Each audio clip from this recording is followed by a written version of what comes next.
Hello बच्चों, let's read the question. The question is saying match the following column. Column 1 में है types of WBC, basophil, neutrophil, eosinophil and D में है lymphocyte.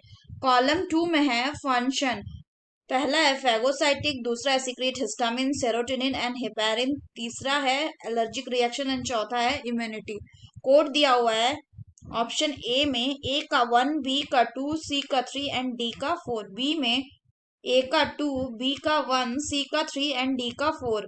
सी में ए का 1, B का 4, सी का 2 एंड डी का 3 एंड डी में ए का 4, बी का 1, सी का 2 एंड डी का 3. तो आइए देखते हैं हम इसका की कंसेप्ट. तो अगर हम बात करें इसके की कंसेप्ट की तो इसका की कंसेप्ट हो जाएगा WBC. WBC मतलब होता है white blood cells. White blood cells. So अगर हम बात करें वाइट ब्लड सेल्स की then they are also called as what? They are also called as leucocytes. Further अगर हम बात करें सो दे आर कलरलेस, मतलब इनका कोई कलर नहीं होता. क्यों? Due to the lack of due to the lack of haemoglobin. Due to the lack of haemoglobin. Further अगर बात करें तो ये कैसे होते हैं? They are nucleated and lesser in number होता है. तो एवरेज कितना होता है? एवरेज होते हैं ये 6000 to 8000 mm minus cube of blood. Further अगर हम बात करें तो जो WBC है ये मेनली दो तरह के होते हैं. एक को कहा जाता है ग्रैनुलोसाइट्स एंड दूसरे को कहा जाता है एग्रैनुलोसाइट्स. अगर हम बात करें ग्रैनुलोसाइट्स की तो इसमें मेनली आते हैं न्यूट्रोफिल्स. न्यूट्रोफिल्स. दूसरा आते हैं कौन? इयोसिनोफिल्स. एंड तीसरा आते हैं इसमें बैसोफिल्स. अगर हम बात करें न्यूट्रोफिल्स की तो जो न्यूट्रोफिल होता है ये अराउंड होता है 60 to 65% of the total WBC. Eosinophil होता है आपका around 2 to 3% of the total WBC. And basophil कितना होता है? बैसोफिल सबसे लीस्ट एबंडेंट होता है around 0.5 to 1% of the total WBC. अगर हम बात करें ए ग्रैनुलोसाइट की तो ए ग्रैनुलोसाइट में मेनली आते हैं कौन? पहला आता है लिम्फोसाइट्स जो कि होता है कितना? Around 20 to 25% of the total WBC.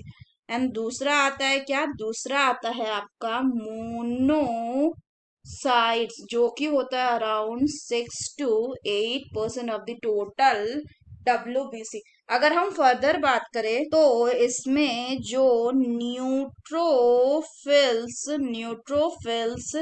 And monocyte होते हैं ये कैसे होते हैं? मोनोसाइट्स होते हैं ये होते हैं फैगोसाइटिक इन नेचर. फैगोसाइटिक मतलब क्या? ये फॉरेन पार्टिकल्स को ईट कर लेते हैं, फैगोसाइट कर लेते हैं. फर्दर अगर हम बात करें तो इसमें जो बैसोफिल्स होता है ये क्या करता है?